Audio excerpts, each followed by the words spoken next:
The way that secondary schools and Alpine School District are currently set up is you have an A day and a B day, okay? A teacher's schedule is 3 periods one day, 3 periods another day. That is a full-time salaried employee. So they're gonna have a prep on A day and a prep on B day.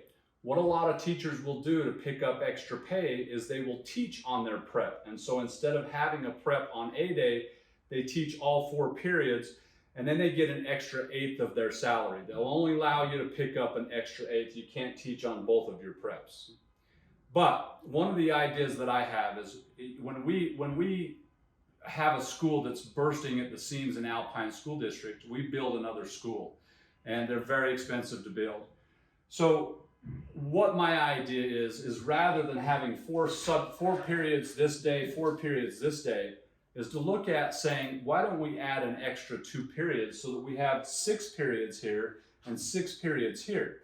That doesn't mean that the students are going to take 6 periods in a day. They're still only going to take 4 periods in a day, but you would stagger out when the kids can take those classes. So you may have a student that starts A3 and goes to class A3, A4, A5, and A6 instead of A1 through 4.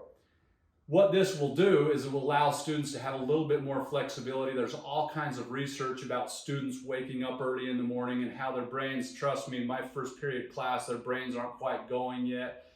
But it will allow students, if they're involved in activities, they still could go with the first 4 periods of the day.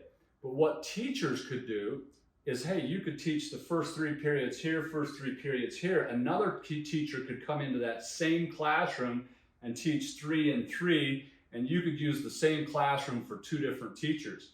Another thing teachers could do is they could pick up not just an extra 1/8, but maybe an extra 1/4 by teaching a couple of extra periods, which would allow them to have some prep time, but also it's going to help you reduce classroom size and have an opportunity to improve teacher pay.